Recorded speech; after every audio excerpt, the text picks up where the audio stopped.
en que la inflación llegaba, febrero sí, a 7.91% anualizada. Ese mismo día el Banco de México dio otro incremento en la tasa de interés, llevándola hasta el 11%.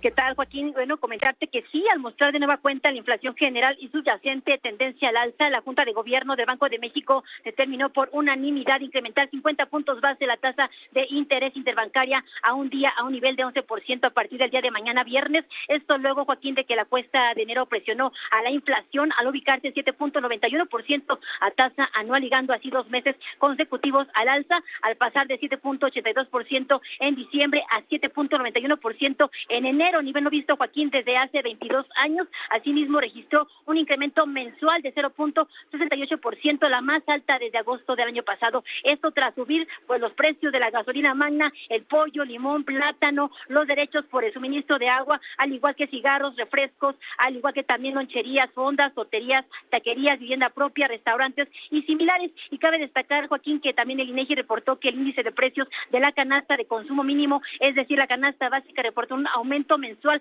de 0.73% y a tasa anual, comentarte, también se ubicó en 8.51%. Y cabe destacar que lo más preocupante para la Junta de Gobierno y también para las autoridades es que el índice de precios subyacente en el primer mes del año reflejó un incremento de 0.71% mensual y se elevó a 8.45% a tasa anual, lo que parece imparable, y se posterga así de esta forma también la meta para alcanzar pues inflación del 3%. Esa prácticamente se lanzaría hasta el último trimestre del año 2024. Es el reporte, Joaquín. Sobre esto, Valeria Moy, presidenta directora del Instituto Mexicano de la Competitividad, calificaba de entrada de preocupante. ¿Por qué? Porque repercutía el aumento en las tasas del Banco de México en la inflación, sobre todo en la inflación subyacente, que es la que señala el incremento de los precios. A ver, pues ¿qué mira, pasa? Joaquín, muy mal dato de inflación hoy por la mañana. Ya medio se esperaba, porque ya habíamos tenido el dato de la primera quincena, fue malo. Hemos tenido ya evidentemente un incremento de tarifas. Hay que decir algo muy importante. Hay muchas tarifas en estos bienes o servicios que produce o que genera el gobierno que están indizadas no necesariamente a la inflación, pero sí a las UMAS. Y las UMAS lo único que reflejan, evidentemente, es el movimiento de los precios, es decir, la inflación. Entonces, si la inflación sube X, lo que sucedió en diciembre, 7.82%, por ejemplo, las carreteras suben 7.82%. La electricidad subió 7.5%. Toda esa información ya la teníamos.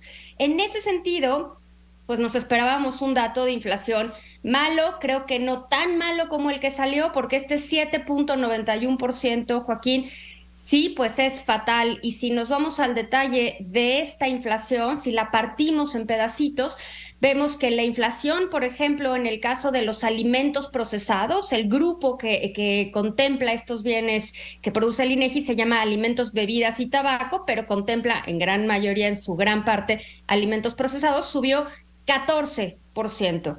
Entonces sí estamos viendo un incremento que no cede en los precios y que desde luego esa tendencia que ya queríamos ver, que esperábamos ver hacia finales del año pasado de que la inflación fuera disminuyendo, pues no la estamos viendo. Ya se rompió, en diciembre subió, en enero volvió a subir y el dato de hoy me parece verdaderamente preocupante. Y dame el dato que es, pues quizá todavía, que es más importante, pero más representativo y más grave, la inflación subyacente. La inflación subyacente. La inflación subyacente, Joaquín, para quienes nos están escuchando, quienes nos están viendo, hay que pensar que la inflación mide el comportamiento de miles, literalmente miles de precios de los que consumimos los mexicanos. Lo divide en dos grandes conjuntos. Un conjunto es la subyacente, que son los bienes que se comportan, cuyo precio se comporta muy como la oferta y la demanda, responden mucho a la oferta y a la demanda. Si hay más demanda, sube el precio, si hay menos, baja el precio, que responden a condiciones de mercado. La no subyacente tiene un componente donde son las tarifas determinadas por el gobierno o son bienes que tienen un precio muy volátil.